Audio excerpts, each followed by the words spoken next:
Everybody, I'm Bill Allen from Seven Figure Flipping, and I also run a wholesaling and flipping company called Blackjack Real Estate, if we haven't met. And I'm going to go through the Paycheck Protection Program.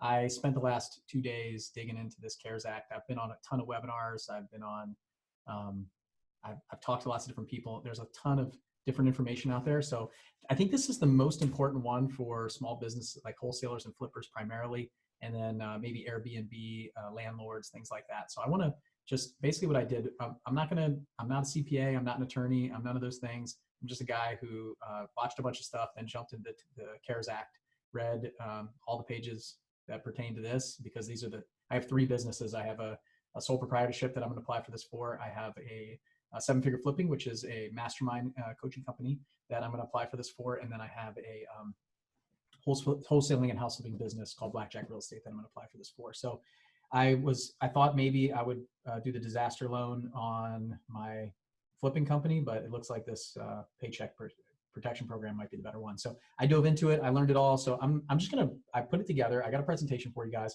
And what I'm going to do is I'm going to walk through everything from why you would get the loan to how it's forgiven. This is the second time I'm doing this. I have a nice microphone, but it wasn't working. I recorded the video already, and so the sound may be a little off, but we're just going to roll with it because this is important. I'm recording this on 3:30 on Thursday afternoon, April 2nd.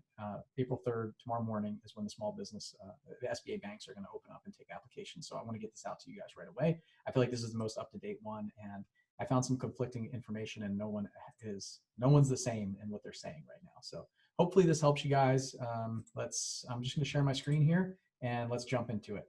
I may go a little bit fast. I'm going to try not to. But hopefully you guys can keep up with this. So here we go. We've got, I put together a presentation, so we'll just go through it.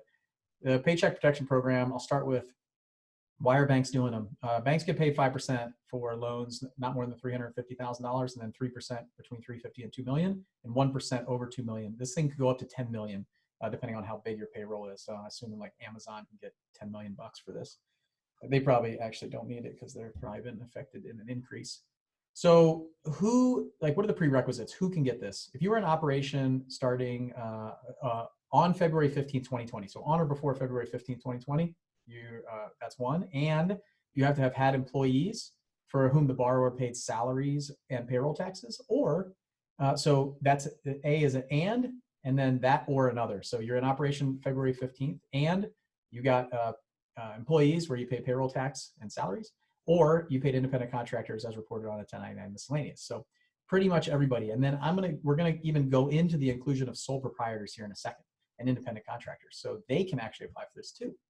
So during the covered period, which I'll define later, individuals who operate under a sole proprietorship or as an independent contractor and eligible self-employed individuals shall be eligible to receive a covered loan. So effectively, did you pay self-employment tax? Like, does it roll through your Schedule C? And then independent contractors who are eligible and self-employed. So this is the documentation that you'll need to get the loan on the front end. Payroll tax filings as reported to IRS, 1099 miscellaneous, income and expenses from the sole proprietorship as determined by the administrator. So basically all the proof that for the payroll filings, which we'll see, I'll show you like how to calculate it and what's included here in a second. So were you established February 15, 2020? Did you have payroll, or did you pay independent contractors? Or were you a sole proprietorship? So a lot of us can say yes to that, pretty much all of us. So now we say, what are you agreeing to by getting this loan? Like, what is the purpose of this? So, and again, I'm just gonna read this stuff. I'm not gonna elaborate too much. I'm not gonna try to read in between the lines. I'm just gonna lay it out to you and line it up. I just had to take a bunch of pages and put them in order. This is like all the military documents that I know that are all out of order and they reference each other. So the uncertainty of current economic conditions make necessary the loan requirements to support the ongoing operations of the eligible recipient. So is the economic conditions and what's currently going on affecting you? And that you acknowledge that the funds will be used to retain workers and maintain payroll or make mortgage payments, lease payments, and utility payments. And that the eligible recipient does not have an application pending for a loan under this subsection for the same purpose. So you didn't go like apply for this loan at 5 different SBA banks. And then during the period beginning on February 15th, 2020 and ending on December 31st, 2020, that the eligible recipient has not received amounts under this subsection for the same purpose. So you haven't already gotten one of these. That's what you're saying. Okay, I agree to that. So now everybody's wondering, what's my maximum loan amount? And so your maximum loan amount is the average total monthly payments by the applicant for payroll costs, which we'll define in a second, incurred during the 1 year period before the date on which the loan is made. So add up, let's say you get the loan on April 15th, and you add up your period from April 15th, 2019 to April 15th, 2020, divide by 12. That's your average payroll costs. And we'll define payroll costs here in a second. If you're seasonal, maybe you're an Airbnb loan. So I kind of highlighted these a little differently for my Airbnb stuff that I'm doing, is you have a choice. So seasonal employer, as determined by the administrator, the average total monthly payments for payroll shall be the 12-week period beginning February 15th, 2019, or at the election of the eligible recipient, which is you, March 1st, 2019, and ending June 30th, 2019. So you can choose 12-week period prior to February 15th, or March 1st through June 30th. And this is just seasonal people. So this is like Airbnb is a big one. Maybe seasonal, maybe you have a business that is really heavy in the summer, like I don't know, maybe you're an independent contractor and you do, or a sole proprietor and you rent out umbrellas down at the beach. So this is kind of calculating. You take this and you'll see it on the form. I have an actual I have an actual application at the end. You multiply this monthly payment by 2.5. And then there's a little bit more information here, like the lesser of if you have other loans out, but I skipped that. If you have another SBA loan that's out right now, during the period beginning on January 31st, 2020 and ending, I think it ends like June 30th or something. So if you've already got one in early February, then you're going to be excluded from this. Let's define payroll costs, because this is what you're using for the last year. And it's also going to come up at the end when we're looking for forgiveness. This loan is so powerful because it's forgiven. It has the ability to be forgiven. Let's put it that way. And I'll talk, the majority of what we're going to talk about is how does it become forgiven. So any compensation with respect to employees that's a salary, wage, commission, or similar compensation, cash or tip. I highlighted the stuff that applies to me and most of the house flippers and wholesalers out there, and landlords and Airbnb people. Cash tips are equivalent. As long as you're reporting them, you're going to have to show proof of that. Payment for vacation, parental, family sick leave, dismissal or separation, group healthcare, insurance premiums, payment of retirement benefits. So if you do a solo 401k or a 401k, or if you have a safe harbor 401k and you're matching your employees, what's the company doing to match? If you have a solo 401k, are you matching $37,000 of that, what you put in? So that can be included. So retirement benefits, payment of state or local tax assessed on the compensation of employees. So state tax or local tax. It's not federal. We'll talk about that in a second. The sum of payments of any compensation, and this is the big one here, compensation to or income of a sole proprietor or independent contractor that is a wage, commission, income, net earnings from self-employment, or similar compensation, and that is in an amount that is not more than $100,000 in a year. So you, and it's prorated for the covered period. So what you've got is, if you're a sole proprietor and you made $250,000, include up to $100,000 of that income. If you are an independent contractor and you make $150,000, include $100,000 of it. So sole proprietor meaning, like, let's say you have an Airbnb business and you made $300,000 that year with your Airbnb, and it's on your Schedule C, it's flowed through your tax return, you have proof of it, you paid income tax, you paid self-employment tax on it, then you can include it here up to $100,000. So if you got a bunch of people that are over 100, include their $100,000 in your calculations. It will not include the compensation of any individual in excess of $100,000. And this sort of reads that if you're over $100,000, you're thrown out. Well, we've had a lot of attorneys and lawyers come back to us and say that it's up to $100,000. I mean, the idea that they would say that you're making $99,000, you're included, and you make $101,000, you're not at all completely, it makes no sense. So up to $100,000 is the current agreement by the masses for this, including my bank. So taxes. So here's what's not included. So over $100,000, taxes imposed or withheld under Chapter 21, 22, or 24 of the IRS code. So federal taxes that are imposed on that compensation. Any compensation of an employee whose principal place of residence is outside the U.S. So a lot of people have been asking me about VAs. So this is a big one. Even if you paid, can show that you paid VA money, you were paying tax on it. If they reside outside the U.S., it currently says that they shall not be included in this. There's also sick leave and family leave that is under Section 7001 and 7003 of the FFCRA, so the Family First Corona Response Act. That this is something to look into for sure, the sick leave and family leave, but you're not including that in this payroll costs.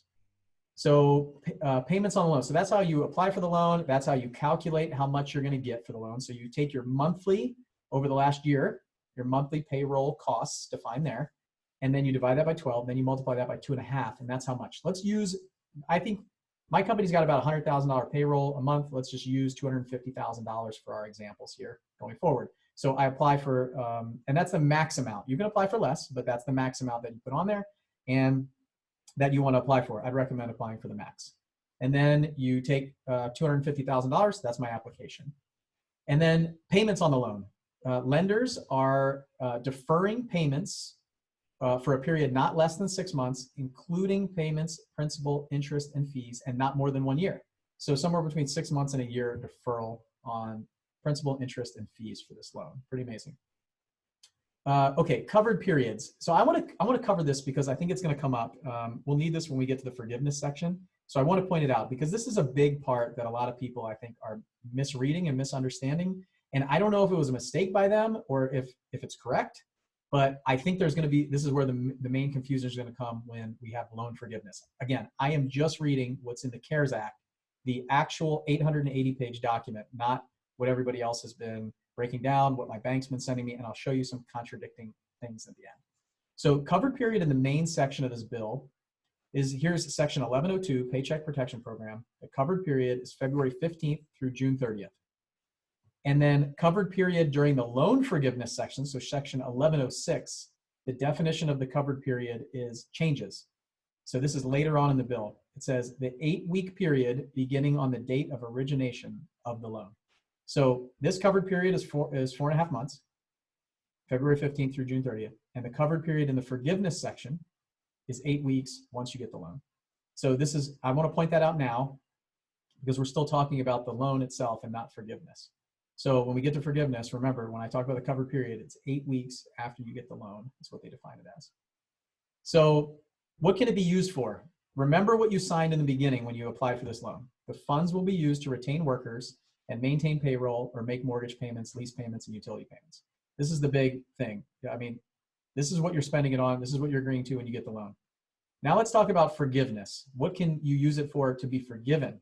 So you can use it for this stuff, but if you want to be forgiven, there's specific things that you need to follow and ways that you need to follow to get this thing wiped clear. So the term expected forgiveness amount means the amount of principal that a lender expects a borrower to expend during the covered period. And now we're in forgiveness now, covered period being that is 8 weeks after you get the loan. This is the difference.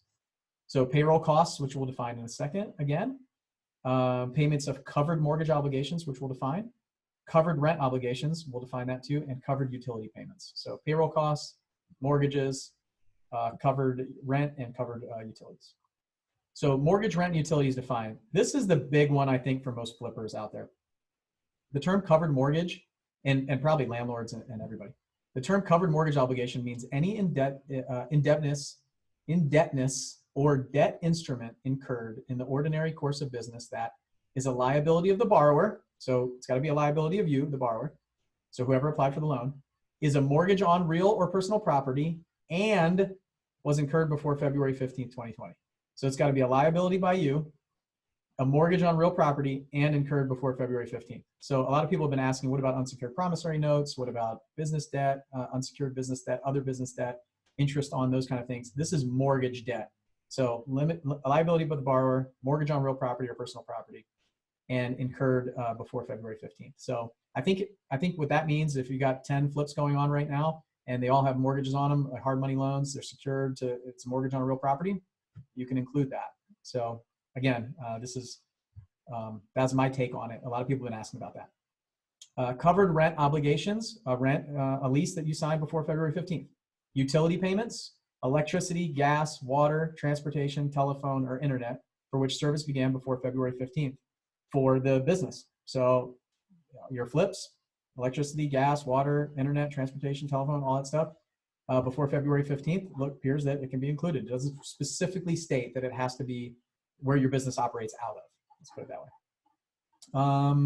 The term payroll costs. So payroll costs, again, defined. So salary, wage, commission, or similar compensation, cash or tips, dismissal, payment of retirement benefits. So now we're in that covered period, those 8 weeks, retirement benefit matching, payment. So that means, hey, if you are doing a solo 401k match, then you could use your match here to get up to the minimum over those 8 weeks if you need to. Payment or state or local tax assessed on the compensation of employees. The sum of compensation to sole proprietor and independent contractor is wage, commission, income, net earnings, self-employment, not more than $1,000 in 1 year. So as prorated from the covered period. So don't go pay. You can't pay yourself all $100,000 in those 2 weeks that covered, or 2 months, those covered periods of 8 weeks. You've got to break it up and prorate it over that 2 month period. It shall not include the compensation of an individual employee in excess salary of $100,000 is prorated. So again, you can't go pay yourself like $300,000 a year equivalent over 2 months to meet the cap. You got to break it up in less than 100. So there's per employee would have to be a max of $100,000 divided by 12. I don't know what that is. 8,333 or something. Okay, let's see. Taxes imposed or withheld under Chapter 21, 22, 24. So shall not include these.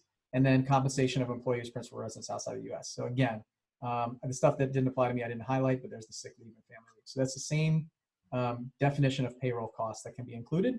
So altogether now, the forgiveness over the covered period, again, the 8 weeks after you get the loan, payroll costs, covered mortgage, covered rent, covered utility payments.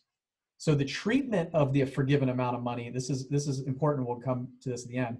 Amounts which have been forgiven under this section shall be considered canceled indebtedness by a lender authorized under Section 7A of the Small Business Act. So it's canceled debt. And then I'll tell you why that's important towards the end. So it's forgiven debt, but we'll talk about what that means and how awesome it is.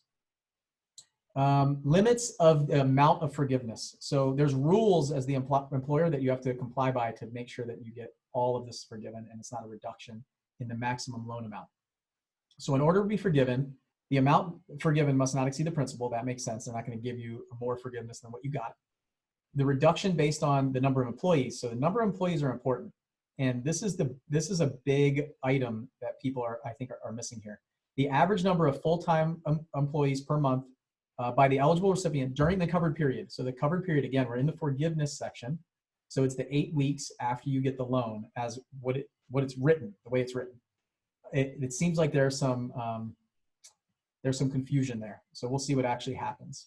But the equivalent amount of full-time employees. So over that covered period, let's call it the 8 weeks right now as written after you get the loan, what's your average number of employees over those 8 weeks? For ease of math, let's say it's 10. Let's say during this period you have 10 employees. And so then what they look at is the average number of employees that you had between February 15th and June 30th, or the average number of employees that you have between January 1st and February 29th. And this is the best part here, at the election of the borrower. So the reason that this is important is that the goal of this bill and this loan is to make sure that you are keeping on the same number of staff. Remember, it's the reason they're giving you this money is to keep your people working. And so if you had 10 people before, and now you have 5, so if you have 5 during the covered period, but in those other periods you had 10, they're only going to forgive half of the maximum loan amount that you got, up to that. So what you want to do is you want to make sure that it's all forgiven. Or run your calculations to see, hey, how many people should I lay off? How many people should I keep? Who should I keep? And then maybe your forgiveness goes down and that turns into a loan at very low interest that you pay back. So you have to strategize this according to your business. So now you take those, you have 10 employees before, and you have 10 now, 100%. If it's 10 and 8, 80%. 10 and 5, 50%. So the goal is to be at or above the workforce that you were before, but you get to pick the period compared to February 15th to June 30th or January 1st to February 29th. So maybe in the beginning of the year, you were light staffed. Maybe you hired some people in the beginning of March and you've had to let them go. So look at your business and you get to determine what that is. They don't really define equivalent employees. They define employees earlier on in this text as full-time, part-time, or something like that, like, or other. So it's the way that I'm going to do it. And again, I'm not a lawyer. I'm not a CPA. I'm a guy filling out the application just like you that has a couple businesses that read this thing. I'm going to look at who did I include for the last year? Like what were the kind of people that I included for the last year? And those are the kind of people that I'm going to include now. So if last year you run the math on all your general contractors, your realtor, everybody, all these 1099 contractors, you say you used a denominator of 20 employees, to calculate your average monthly, and now you're saying you have none, then it's probably an interesting conversation that you're having with your bank. Remember, the bank is approving this stuff. So what you want to look at is, so for me, like if I included a realtor then on a 1099, then I'm going to include the realtor now. If I included the general contractor then, I'm going to include the general contractor now. So stuff like that. Kind of keep an eye. You do the right thing here. Understand what they're trying to do. They're trying to keep your workforce around what it is before. So this is something that you can get some have a discussion with your banker, the SBA loan approver that does this for you guys. Okay, so this is important here to compare. So take a look at your business, what it was like January to February 29th and February 15th to June 30th, what you think it's going to look like, and then what that 8-week period after you get the loan is going to be, that covered period for forgiveness. So this is something that nobody is talking about right now. This just came out from the SBA, and they said at least 75% of the loan amount needs to be used for payroll to be forgiven. So, and I have it right here as proof. This is Thursday, 1/37, a screenshot from my phone from the website. It says loan details and forgiveness on the SBA website for the PPP. The loan will be fully forgiven if the funds are used for payroll costs, interest on mortgages, rent, and utilities, just like we talked about. Due to likely high subscription, at least 75% of the forgiven amount must have been used for payroll. So they're anticipating a lot of people applying for this. So they're saying 75% must be used towards payroll. Loan payments will also be deferred for 6 months. No collateral or personal guarantees are required. Neither the government nor lenders will charge small business any fees. Forgiveness is based on the employer maintaining or quickly rehiring employees and maintaining salary levels. Forgiveness will be reduced if full-time headcount declines. So this is interesting, full-time headcount. So, or if salaries and wages decrease, which we'll talk about in a minute. So, getting some clarification on what that full-time headcount looks like, I think that's going to be really important for us. So potentially it could be full-time employees, like employees that you're paying, FICA on. And if it's like W-2 salaried employees, if you're including contractors and 1099s and sole proprietorships and stuff like that in the last year, maybe the answer is that. So I'll leave it to you guys for that. This is something that we're going to have to work out. I'll do a follow-up video if I get some clarity on it. This loan has a maturity of 2 years and an interest rate of, that's not 5%, guys, that's 0.5%. So it's cut off, it's 0.5. This is a very, very low interest loan. How to calculate the number of employees. So we got the application in, we understand forgiveness, we understand like how we're defining what we've got. We got our maximum loan amount now. So how to calculate the number of employees. So the average employees, it's the average number of full-time equivalent employees shall be determined by calculating the average number of full-time employees for each pay period falling within a month. So each month, if you had like 8 at the beginning and 10 at the end, your average is 9, kind of make adjustments based on that. It seems pretty self-explanatory.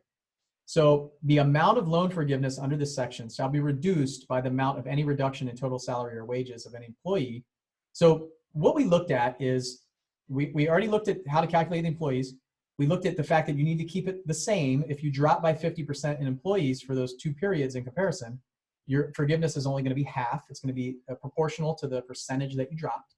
And now it goes on to talk about the pay reduction. So what they want you to do is keep your payroll around the same, not cut everybody's pay.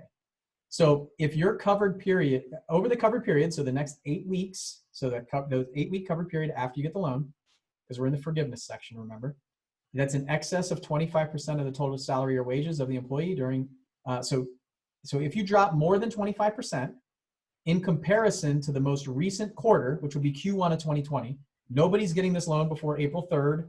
Nobody's getting the loan after June 30th, I don't think. So it's going to be in Q2. So the most recent quarter will be Q1 2020. So when you compare that employee's salary to Q1 2020, you can't drop any more than 25%. So if you do, so it will be reduced. So the forgiveness under the section shall be reduced by the amount of any reduction in total salaries during the cover period that's in excess of 25%. So you can drop 25%. If you go excess of that, it'll start dropping your forgiveness by that percentage. So what you want to watch out for is you have, if you have commission-based sales reps in Q1 of 2020, that now in Q2, because your business could be slowing down, that commission-based sales rep is making significantly less money than 25% of what they made in Q1. So the issue that you're going to run into there is going to be, you might have to pay those people a little bit more to do something else, find something else for them to do, find them a way to chip in where they're getting paid to generate leads or do something else for you. Whatever your business is, just keep an eye on that and start thinking about what that's going to look like in Q2 and start making adjustments for that based on that. So what this talks about here is an employee described in this subparagraph as any employee who did not receive during any single pay period during 2019 wages or salary at an annualized rate of pay in an amount more than $100,000. So the interesting thing, if you got somebody who's making $200,000, the way I read a lot of what goes on in this bill is that you can dial them back to $100,000 without being penalized in this 25% reduction. So if you pay yourself $200,000 and you pay your COO $200,000, you could reduce your guys' pay to $100,000 and not get hit with this. It makes sense, right? They're only allowing you to count $100,000 of your 2019 income. So you should be able to reduce it down to $100,000 without being penalized. So really you could reduce it probably to $75,000, I would think. But anyway, that's me reading between the lines. So talk to your SBA rep, talk to those things, but you can drop your salary. So if you have a bunch of doctors on staff or you have a sales manager or a COO, and you can bring them down to $100,000 without getting penalized for this if they're not doing anything, right? Okay, so the forgiveness application, you got to submit this to the lender. You have to actually apply for forgiveness. So what do you need? And I have actually what my lender is already asking us for to get prepared, so we're ready tomorrow to file. So documentation verifying the number of full-time equivalent employees on payroll. So payroll tax filings, state income, payroll and unemployment insurance filings, documents, canceled checks, payment receipts, transcripts of accounts, other documents verifying payments on coverage mortgage applications, leases, utility payments. So all the things that they're talking about, right? Payroll, mortgage, lease, and utilities. Proof that you paid all that stuff. And then certification from a representative, which would probably be you or someone on your staff or team, that you're authorized to make such certifications that the document presented are true and correct. You're signing that it's true. The amount for which forgiveness is requested was used to retain employees, make interest payments on a covered mortgage, covered rent, covered utility payments. You're basically saying, yes, I did that. You're signing your name saying that's what we used it for. The forgiveness decision. So I've heard people talk about the 60 days. So the 60 days is the decision for the forgiveness application. So think about it. Say you apply tomorrow on April 3rd. You get the loan on April 15th. Now you have that covered period to make all of your payments that fall in forgiveness is 8 weeks. So that's June 15th. So that's 2 months into your loan. And now you have another 2 months for them to give you, you can fill out the application right then, give them all the source documents. They make the decision. They got 60 days. You're 4 months into your 6 months of deferment in payments. So you're never going to pay $1 on this. Maybe it takes you a month. Maybe you're not very good with paperwork. It takes you a month. Now you're 5 months. Maybe it takes you 2 months. You're at 6 months. If it takes you a long time to put in your forgiveness application, you may go into having to make a payment or two. So that's the forgiveness decision, 60 days for them to decide to give you forgiveness. And then this no tax on forgiveness is kind of exciting for me. So we talked about the taxability. This is a tax. This seems typically loan forgiveness is income. So now this taxability for purposes of the IRS, any amount which would be included in gross income of the eligible recipient by reason of forgiveness described in subsection B, which was above, shall be excluded from gross income. So you will not pay any federal income tax on this money. So if you get $250,000 like my original example, they can forgive all $250,000 of it and you don't pay tax. Pretty amazing, right? So Pinnacle Financial Partners is my bank here in Nashville, Tennessee. And here are the things that they're asking me for to get ready for this, to submit with my application.